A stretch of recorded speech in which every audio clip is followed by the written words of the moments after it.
Muy buenas tardes, estimados auditores. Estamos en el programa Conocimiento como Aventura, uno más en la tarde de este miércoles. Tenemos hoy día un invitado que esperamos estrujarlo, pero nos parece un entrevistado bien interesante. Vamos a hablar del laboratorio donde trabajó Humberto Maturana y otros connotados biólogos chilenos. Estamos con Esteban Rojas Guevara. Muy buenas tardes, Esteban. Buenas tardes. Un gusto que hayas aceptado venir acá a conversar sobre temas tan importantes y tan significativos para la ciencia en general del país.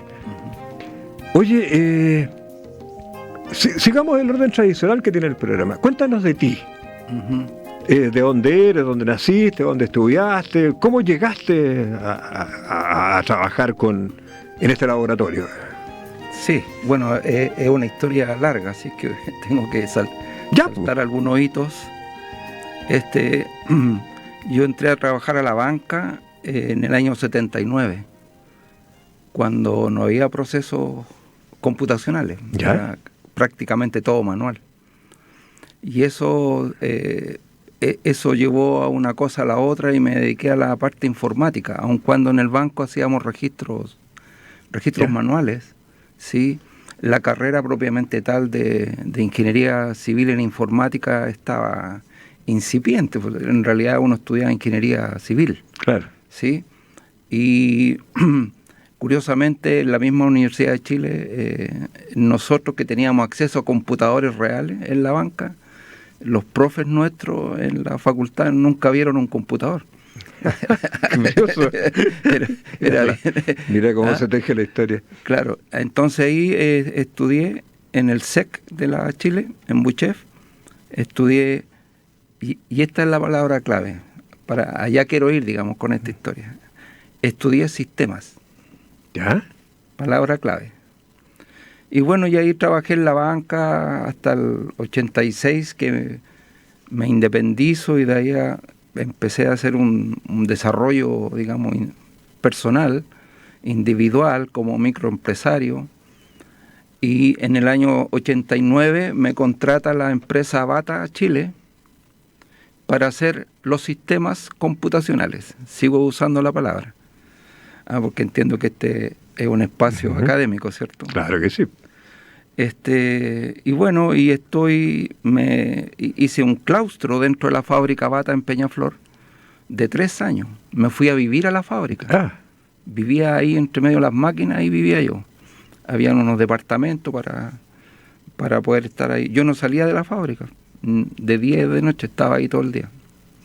Estuve 3 años y desarrollé un sistema de administración de manufactura electrónico, con computadores, procesos, y una cosa maravillosa. Y resulta que cuando terminó el programa computacional, que se llamó BataSys, ¿sí? La planta en ese momento en Peñaflor tenía 2.000 operarios. Estoy usando las palabras que se usaban en esos tiempos. Hoy día son colaboradores. Claro. Así nos llaman los recursos humanos hoy. Claro. Y en ese tiempo eran 2.000 personas trabajando.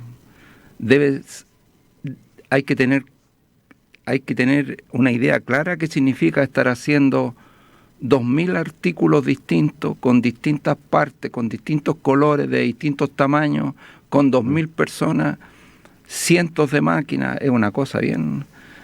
Y yo pensé que había hecho un milagro, digamos, tecnológico con el sistema. Y el día que teníamos que partir fue un fracaso rotundo.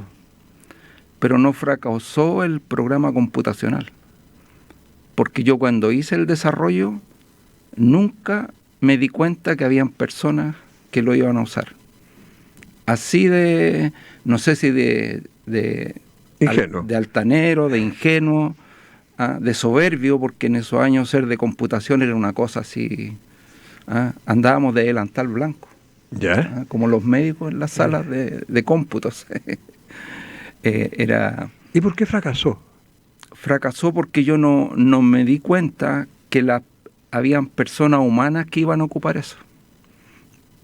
Para mí era simplemente alguien que tenía que hacer ciertas cosas que yo había predefinido. ¿Te fijas? No vi al humano. vi la máquina, ¿no? ¿Ya? Y eso fracasó y tuve que buscar soporte para entender el fenómeno y luego poder dar alguna solución. Desde el punto de vista del desarrollo no había ningún cuestionamiento porque estaba la IBM detrás y la IBM apoyó el programa de computación. Ya. Así que llevo ahí al señor Maturana, el señor Humberto Maturana. Y aquí te quiero hacer el punto. Yo partí estudiando sistemas, pero en esa experiencia, en el 89-91, me di cuenta que yo no sabía nada, absolutamente nada de sistemas.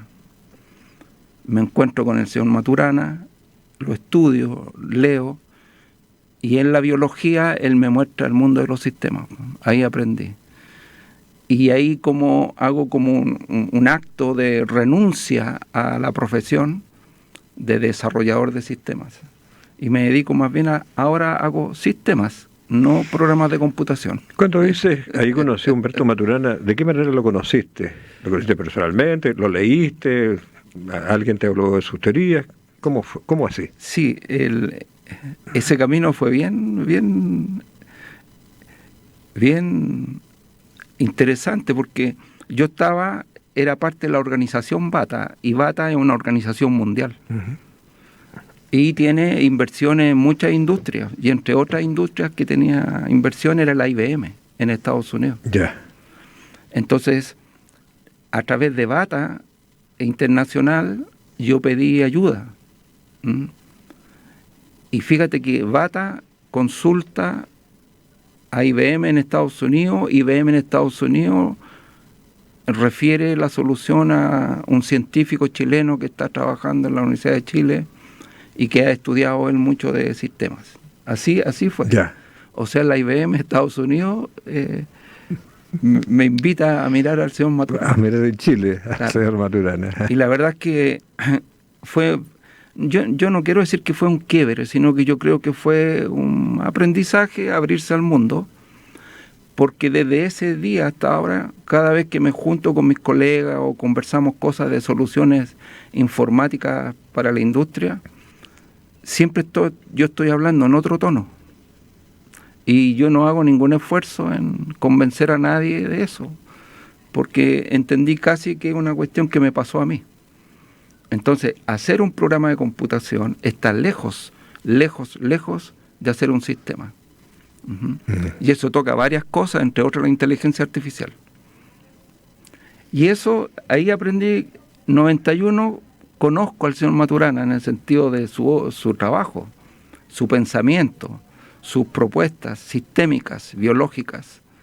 Y ese camino sigue largo, lo sigo estudiando, y ya en el 2000, estamos en el 24, en el 2012, me fui a estudiar el postítulo en Biología del Conocer y la Comunicación Humana a la Universidad de Chile. Ya. Uh-huh. Y previo a eso pasé también por estudios con él personales de biología cultural. Uh-huh. Oye, pero antes de meternos derecho, sabiendo más de ti, tú eres santiaguino. Nací en San Miguel. San Miguel. ¿Y estudiaste dónde?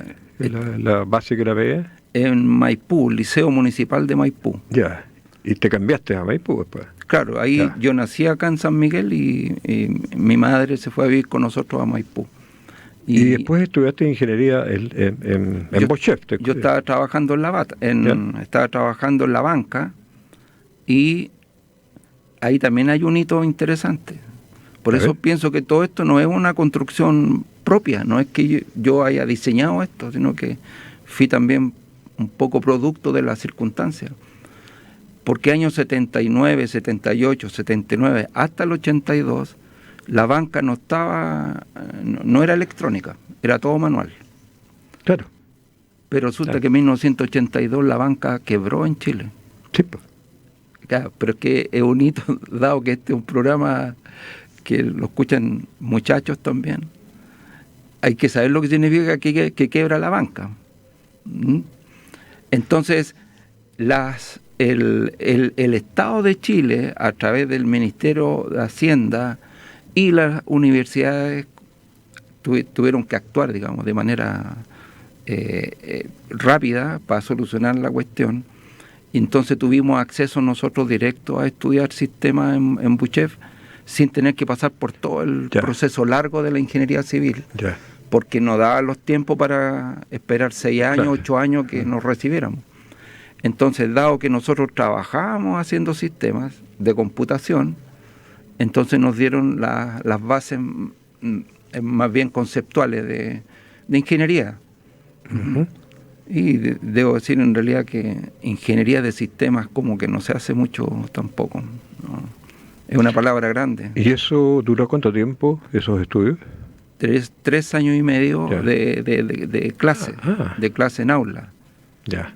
Y lo demás lo complementamos con la experiencia que teníamos haciendo los desarrollos. Uh-huh. Oye, ¿y hiciste estos estudios de biología del conocer? ¿Qué son? ¿Es un diploma, un posgrado? ¿Qué? Primero estuve un año con el doctor Maturana. Él ya había salido de la Universidad de Chile, estaba con un instituto que había formado él, de Instituto Matrístico. ¿Ya? Y yo fui a estudiar con él un diplomado en biología cultural. Ya. Que es una parte de la biología al conocer, ¿sí? Y luego voy al laboratorio y tomo el postítulo el 2012, y de ese año hasta ahora, 2024, estoy encargado de la divulgación y ofrecer y extender el postítulo en biología del conocer, y me encargo de extramuro. Yo trabajo del laboratorio hacia afuera. Voy a la empresa, hablo con los... Pero te ubicas en el laboratorio, o sea, lo que se hace ahí, está sí, claro, informado, me imagino. Sí, que imagínate que lo todos suficiente los años, para poder contarlo afuera. Claro, porque ¿qué pasa? Que como yo me encargo del postítulo, y el postítulo es un programa de 216 horas, dura todo el año, y desde el 2012 que tomo el postítulo, porque tengo que estar ahí en la sala. Ya. Entonces he ido teniendo una idea bastante más sólida de... Oye, cuéntanos un poco más del primer diploma que hiciste. Así, sí. Lo primero, tu primera conexión, llamémoslo intelectual, ya formal con las tesis de Humberto Maturana.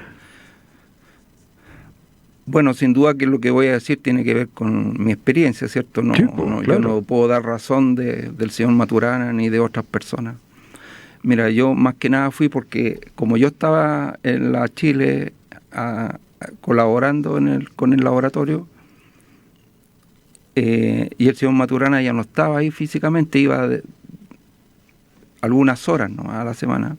Yo quería estar con él, quería convivir con él en el sentido de escucharlo, y pensé que esa era una experiencia interesante.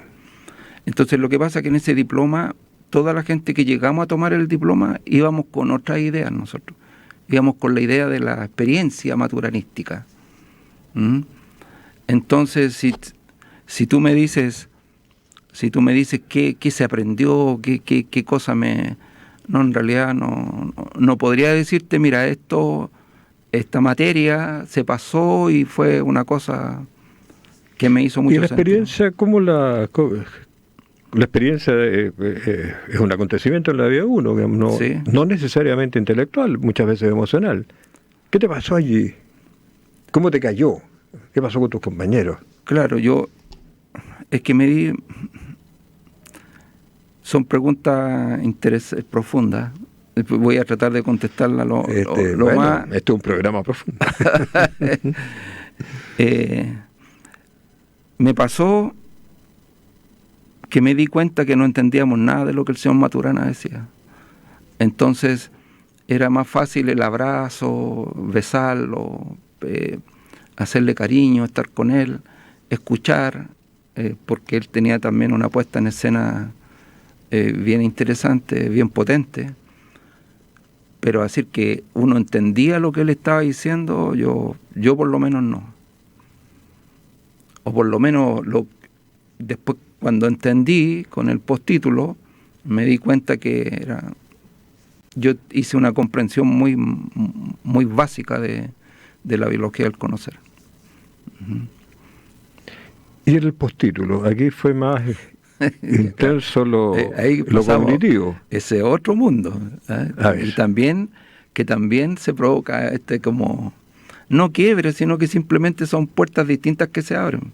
Porque ahí ya estamos hablando de la Facultad de Ciencias, estamos hablando de un curso regular de la universidad, un programa, estamos hablando de científicos, neurobiólogos que han trabajado toda su vida en eso, y estamos hablando de salas de clases de biología, dura y pura, y ahí, digamos, toda esta media puesta en escena mística que se hacía con el doctor Maturana, ahí en la facultad no funciona de esa manera.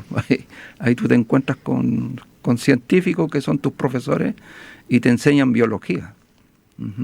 Oye, ¿cómo te fue? Porque tú eras afuerino el mundo de la biología. Claro, pero como había empezado hacía rato a estudiar sistemas, me resultó, digamos, no fácil, pero era comprensible ahora para mí cuando los profesores hablaban de biología. Podía entender el mundo de la biología desde los sistemas.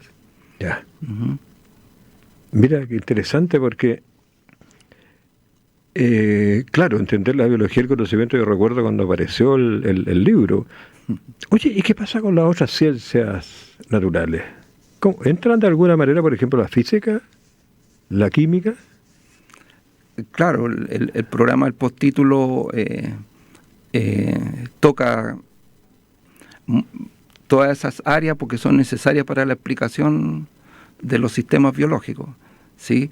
No sé, por supuesto, un programa de un año, tú no puedes entrar en mucho detalle, en todas esas materias. Pero es muy... Mira, si alguien me pregunta, oiga, ¿qué voy a aprender yo en realidad si tomo el postítulo que es lo que la gente me pregunta? Sistemas. Y cuando tú entiendes de qué se habla cuando se habla de sistemas, en realidad se te abre un mundo bastante grande. ¿Y de qué estamos hablando cuando se habla de sistemas allí? Claro. Primero decir que hablar de sistema es lejos, no estamos hablando de computación, ni de inteligencia artificial, y no estamos hablando de cibernética, ni de cómputos, ni de traspasos de información, porque se ha hecho una muy mala interpretación del sistema nervioso. En tanto, se formuló como la idea como que fuera un computador. Nosotros captamos una realidad que está en alguna parte, la procesamos, ¿sí? Damos una respuesta, entonces prácticamente somos un computador. Esa es la idea que hay. De hecho, que nosotros traspasamos información, nos comunicamos información, y la verdad es que el sistema nervioso está lejos de ser eso. Por lo mismo que la inteligencia artificial no tiene ninguna posibilidad, digamos, de ser comparable al funcionamiento del sistema nervioso. Pero es una analogía que se usa bastante. Es que esa es la parte, eso es lo que uno, cuando tú me preguntas ¿qué me aportas a entender los sistemas? Eso justamente, que el sistema nervioso es un sistema, no es un computador. Nosotros no hacemos representaciones de nada.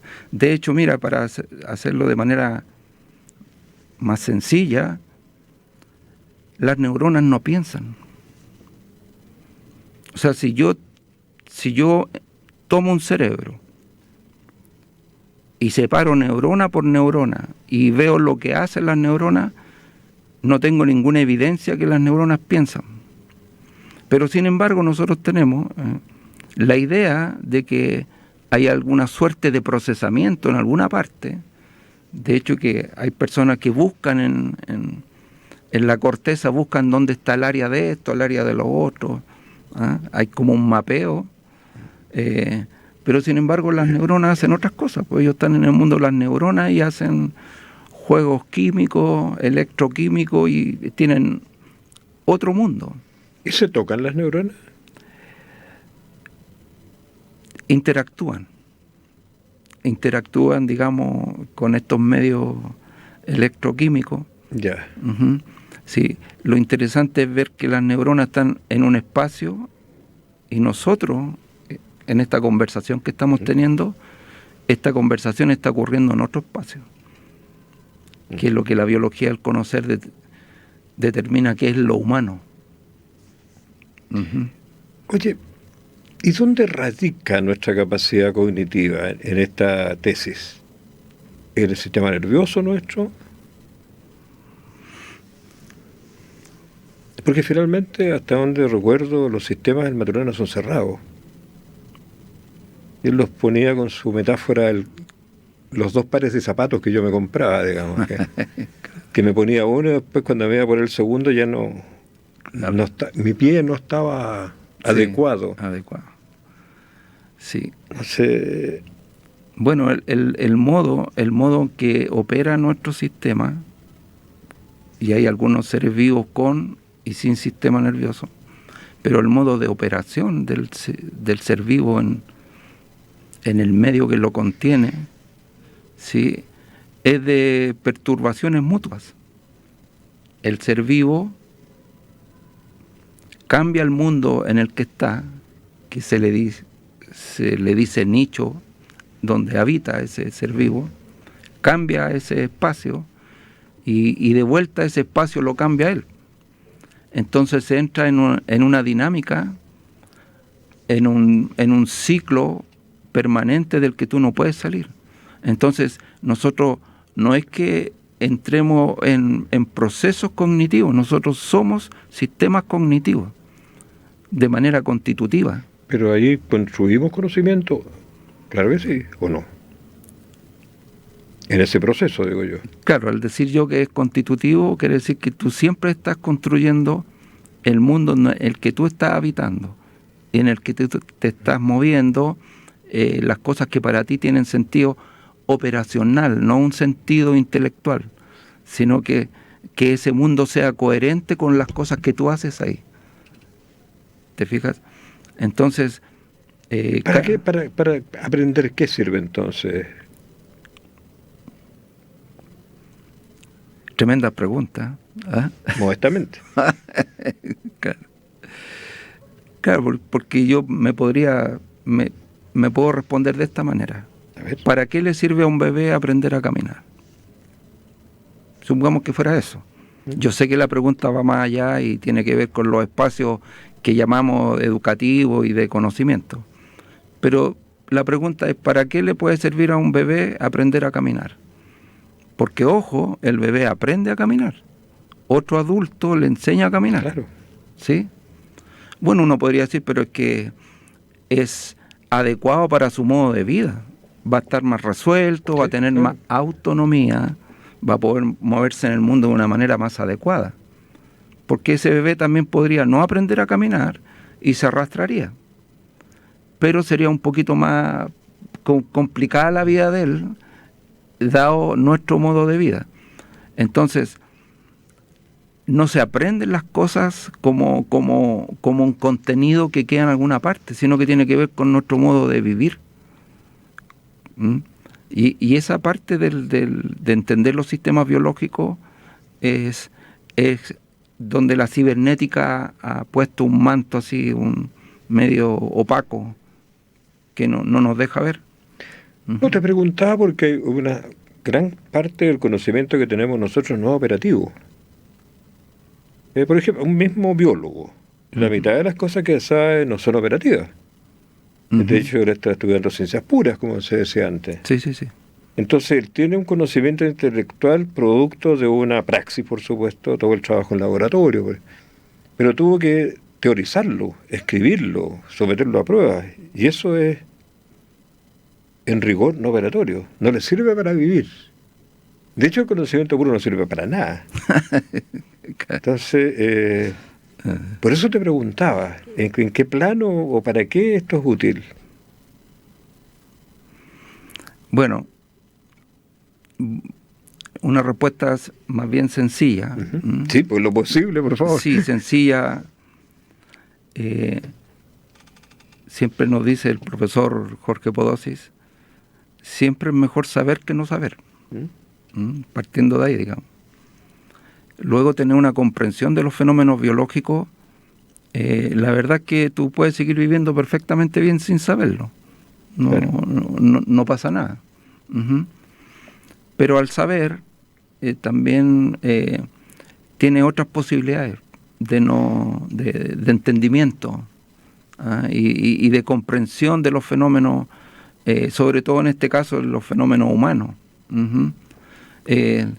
El lenguaje, las relaciones humanas, las emociones, el cómo hacemos comunidades. Imagínate, en una clase que estuve hace un par de días, se hablaba acerca de el surgimiento del lenguaje.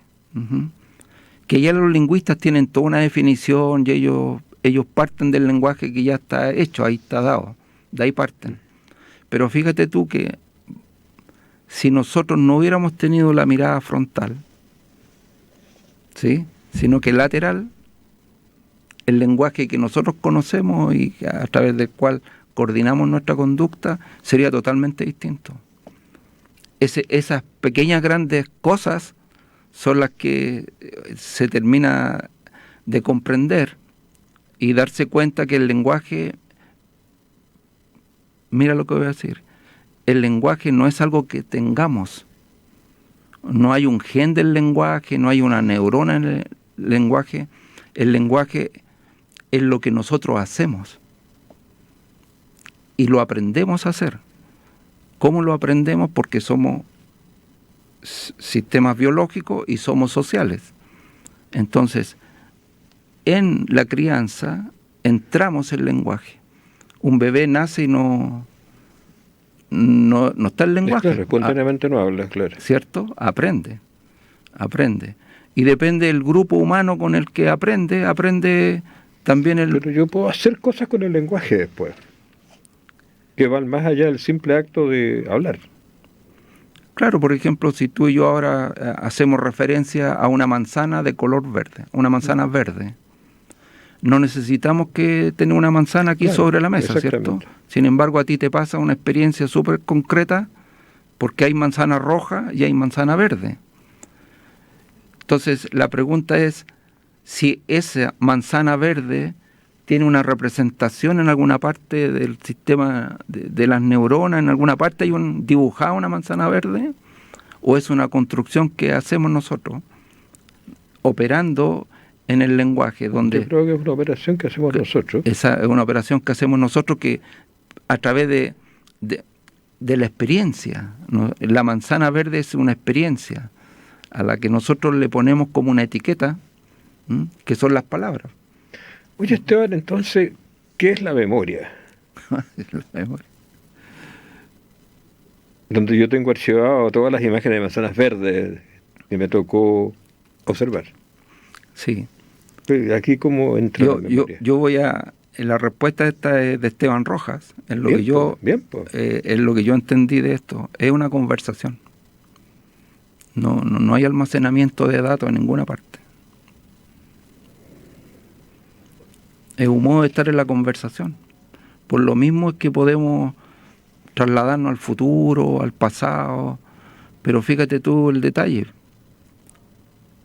Podemos estar haciendo una recordación de lo que se te ocurra, pero siempre estamos en el presente.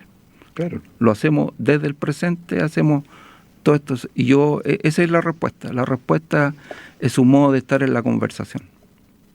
¿Pero es un modo de estar con quién? ¿Conmigo mismo? Esa es otra pregunta súper interesante.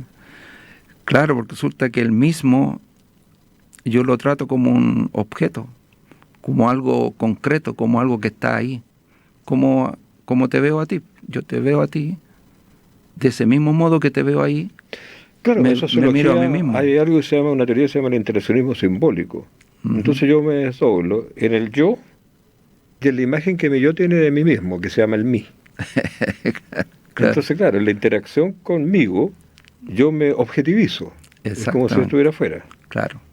Y de hecho, de esa manera yo puedo hablar de mí contar cosas de mí, bueno, conversar sobre mí, en lo que tú me decías. Pero también hay otros fenómenos de conversación, entonces, estoy infiriendo. Sí.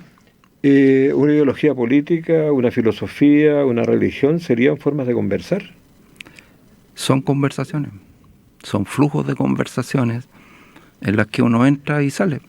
Por lo tanto, allí... Pensar también es una conversación. Bueno, claro, yo hablo con el que está dentro de mí, sí. Exactamente, con el que construiste. Sí. Y desde este punto de vista es importante el lenguaje, el tipo de lenguaje. Claro, pero no como manejo lingüístico de palabras, sino que como coordinación de la conducta. Para coordinar la conducta, ¿sí?, hacemos referencia al mundo que hemos construido en esa relación, y por lo tanto vemos objetos que constituyen a ese mundo, pero esos objetos no están ahí. Esos objetos son construidos por nuestra experiencia en ese mundo. Y ahora ese mundo yo lo comparto con otros, ¿sí?, que son ontológicamente equivalentes a mí.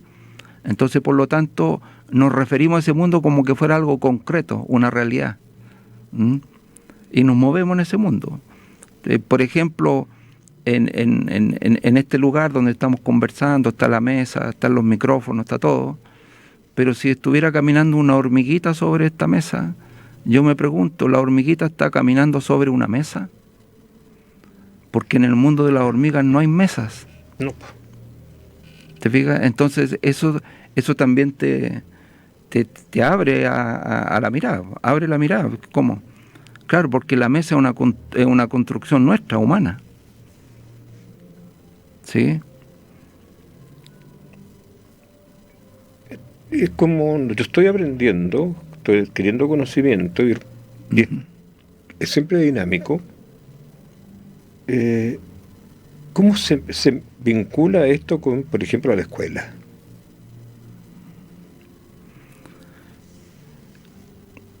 Claro, yo ahí tengo, no sé si una mirada política de la cuestión, no sé cómo decirlo, pero siendo el señor Maturana y habiendo ofrecido la teoría que ofreció acerca del sistema cognitivo en los seres vivos, ¿sí?, ni siquiera fue escuchado en el Ministerio de Educación. Fíjate que yo pienso, ahora lo hablo como Esteban Rojas, no como representante de nadie, que las pedagogías en Chile al menos debieran tener 2 semestres de biología al conocer. Porque lejos de hacer crítica al sistema, yo no estoy haciendo crítica, simplemente estoy mostrando que teniendo nosotros una tremenda herramienta de entendimiento, no la usamos. Porque un profesor, a mi gusto, debiera saber cómo los seres vivos aprenden, cómo conocen. Y si el profesor lo sabe, se va a dar cuenta también que hay ciertas prácticas en el aula que no funcionan. Entonces el conocer es un proceso biológico, no es un acto intelectual. Pero la biología produce el intelecto. Claro, tendríamos que ahora discutir a qué hacemos alusión cuando decimos intelecto. Mira, un ser vivo se mueve adecuadamente al mundo que él mismo produjo. Claro, eso es una axioma en sociología. ¿Cierto? Ustedes saben mucho de esas cosas. Entonces, es coherente con el mundo que él mismo construyó y se mueve inteligentemente en ese mundo, porque es coherente a ese mundo, pero ese mundo lo creó él mismo. ¿Te fijas? Imagínate, las hormiguitas caminan con todas esas patas que tienen y no tropiezan. Entonces hay que ser súper inteligente en el mundo de las hormigas para caminar de esa manera.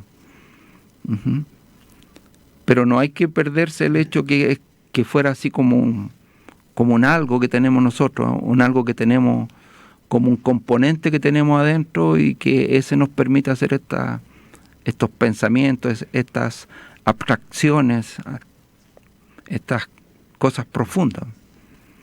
Son todas conversaciones.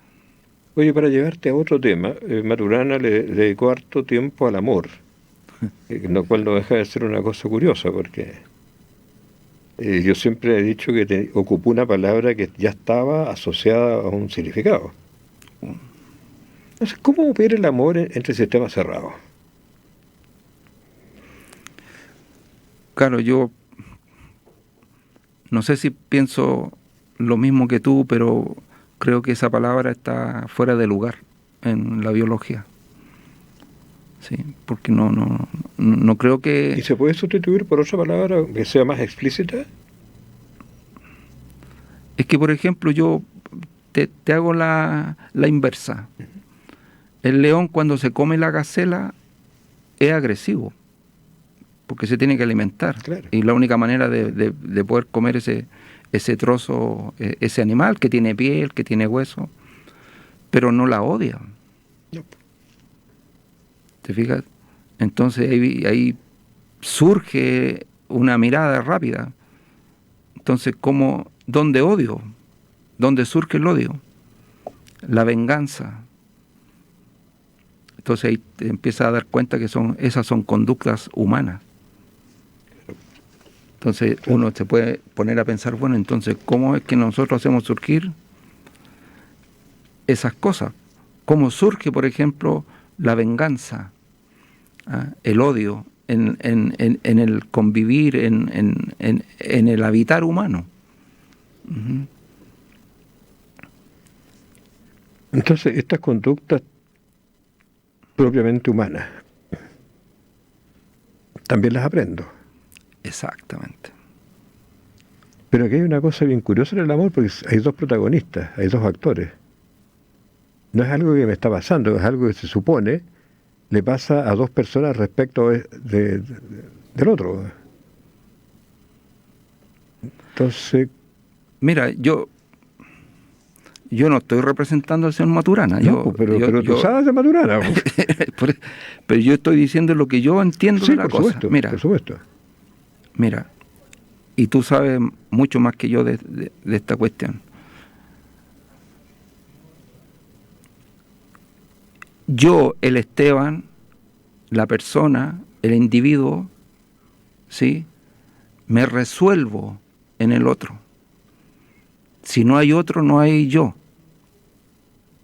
¿Sí? De acuerdo. Si yo hago desaparecer al otro, en realidad estoy desapareciendo yo también. Por eso las penas de amor son tan grandes, porque cuando se va el otro, uno se siente desgarrado. Se llevó parte de mí con él. Sí, claro. Entonces, cuando el señor Maturana, según mi interpretación, decía que así debíamos hacer aparecer al otro como un legítimo otro en la convivencia, pero también, si tú lo miras, le das dos vueltas, también te está diciendo que tu conducta tiene que ser adecuada a la relación. Tú tienes que reconocer al otro porque te estás reconociendo a ti mismo. Ahí está el sistema cerrado. ¿Y hay una manera de reconocer al otro como un ilegítimo otro? ¿Por qué ilegítimo? Claro. Por ejemplo, es una cosa complicada, porque resulta que el otro es el que me constituye a mí. Entonces es como contraintuitivo decir que yo tengo que reconocer a los demás, cuando en realidad el que los demás me hayan reconocido es lo que me da la identidad a mí. Claro, cuando son otros significativos. Si o sea, ontológicamente equivalente. Claro. Pero también nos pasa hasta con el perro en la casa. El perro, uno ya siente algo que puede decir amor en la convivencia con el perro, porque el perro sabe que es uno, te reconoce. Uh-huh. Claro. Oye, y estoy pensando en el libro, La biología del conocimiento. ¿Cuán vigente está ese libro? Bueno, ¿cómo se fue modificando? Si es que se modificó sustantivamente con la investigación posterior de Humberto Maturana. Bueno, primero decir que el libro de Máquinas y Seres Vivos es el que plantea la teoría de la biología al conocer, para que la gente que nos está escuchando, si tiene que empezar a leer al señor Maturana, el libro de Máquinas y Seres Vivos, el recomendado. El de tapas rojas del editorial Cormorán de la Chile. Ese, claro, ese es el original, pero... No sé si habrá sido reeditado. Sí, no, sí está. Está y está... con introducción de los dos profesores Maturana y Varela. Ya. Sí. Como ya he dicho, yo trabajo haciendo sistemas de computación. Ese es mi... Entonces tengo una lógica para ordenar las cosas, digamos. Primero en mi cabeza y luego llevar al papel, después a la máquina. Y el árbol del conocimiento tiene mucho de eso. Tiene como un orden, pero la verdad es que no es un libro que tú te lo leas, independiente de tu capacidad de entendimiento, y vas a decir, yo ahora sé biología al conocer. No, yo no sé cuál fue el propósito final de editar ese libro, pero que uno aprenda biología al conocer leyéndolo, a mí por lo menos no me pasa eso. Por lo tanto, creo que de Máquinas y Seres Vivos es el libro que hay que leer. Y lo que viene después de Maturana, esto que le conocimos en coautoría con... no sé si tiene algo con doña Sima Nisis, pero sí he visto lo que tiene con Jimena Dávila. ¿Eso es qué? ¿Es divulgación? Porque claramente, ¿es biología del conocer todavía? Ahí se hizo un desarrollo de una explicación biológica de lo humano, más bien en sistemas sociales. Y hay ahí una pegatina de varias cosas, y entre otras que se metió también la biología de la mar. Y a mi entender eso no ayuda a comprender, porque ya, como decíamos recién, incorporar este entendimiento de la mar como el proceso, como constitutivo del proceso biológico, no se ve nada, pues, queda todo oscuro. Entonces casi se puede terminar convirtiendo en una religión. Yeah. Oye, a propósito de religión, estoy leyendo un libro que se llama Neurozoology, de Richard Weinberg. Es una tesis bien curiosa, ¿eh?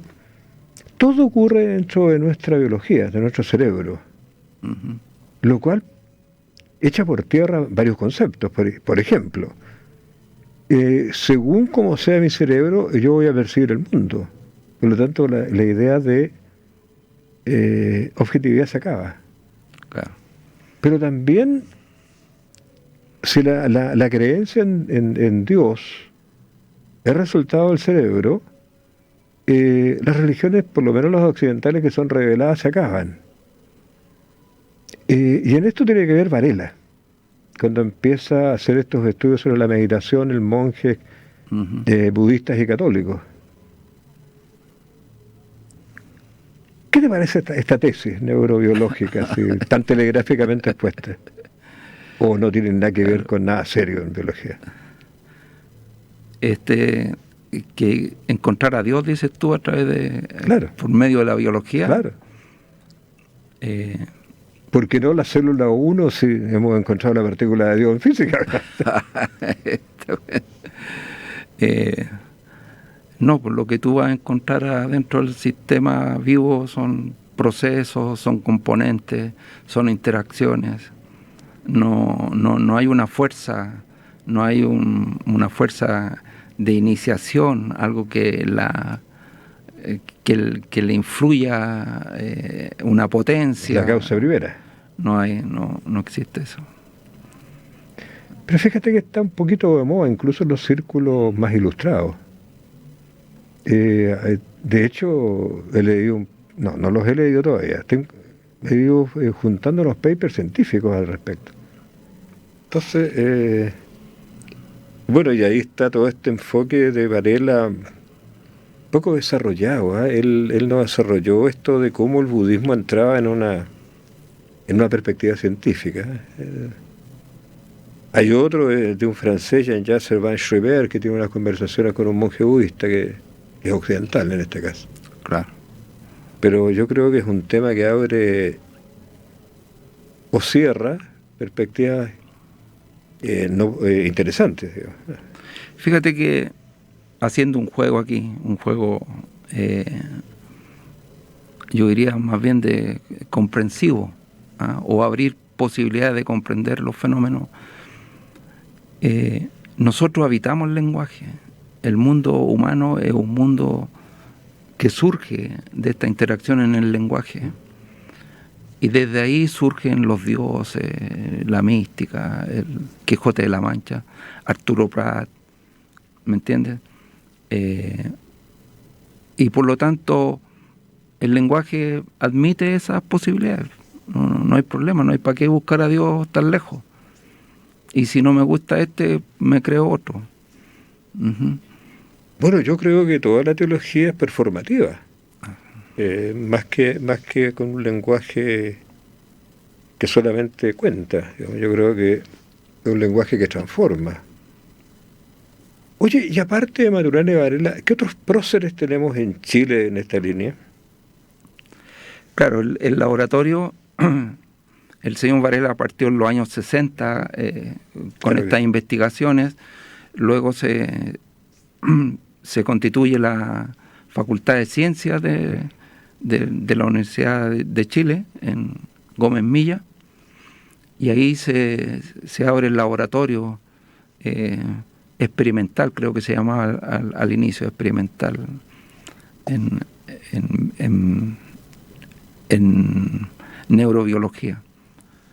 Y los años 70, 80 llegó una cantidad importante de personas ávidas de entendimiento. El profesor estaba en la facultad, él hacía las clases, también participaba el profesor Francisco Varela, y de ese grupo de personas muy significativas para esta teoría, todos los estudiantes de pregrado que estudiaron con el profesor Maturana, que se quedaron en el laboratorio, son los que están hoy día, son los profesores titulares que hacen el postítulo en Biología del Conocer y la comunicación humana.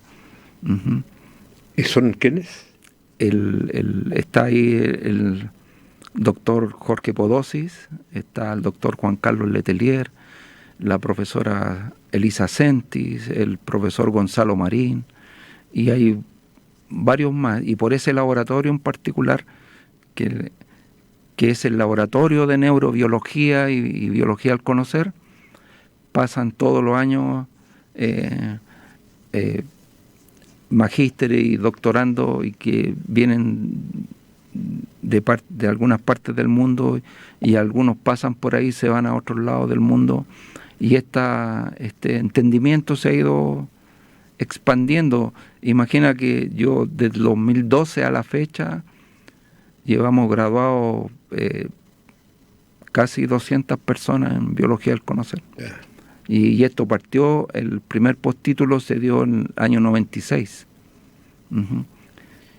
¿Y por qué Maturana y Varela se hicieron más conocidos? ¿Qué tenían ellos como sistemas que los hizo así tan llamativos? Claro, si lo miramos desde el punto de vista de la postura intelectual, dos mentes brillantes, dos personas totalmente fuera de la media. Entonces, para que el señor Maturana haya pensado las cosas y visto lo que vio y imaginó, hay que tener una capacidad, ¿sí? Oye, yo tuve el gusto de conocer a Humberto Maturana en la Metropolitana. Él fue compañero mío en el magíster en educación que se daba allá. Un hombre muy llano, muy simpático. Tuve muchas oportunidades de volar con él en el mismo avión los días viernes en la noche cuando hacía clase yo en la Universidad Central en la sede de Coquimbo. Oye, quiero agradecerte, Esteban, muy sinceramente. Yo creo que tenemos que hacer otra conversación más para las anécdotas, porque estuvimos muy graves, muy serios. Sí. Y bueno, y ustedes, estimados auditores, nos vemos el próximo miércoles con un invitado de tan buen nivel como el que acabamos de tener hoy día. Muchas gracias, Esteban Rojas Guevara. Eso. Muchas gracias a ustedes.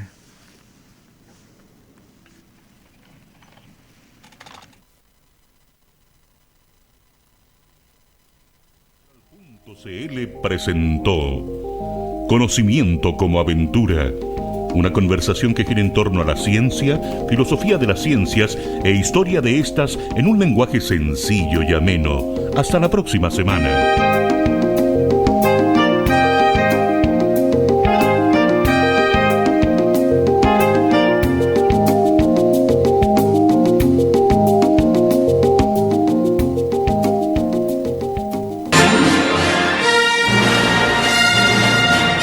Todos los martes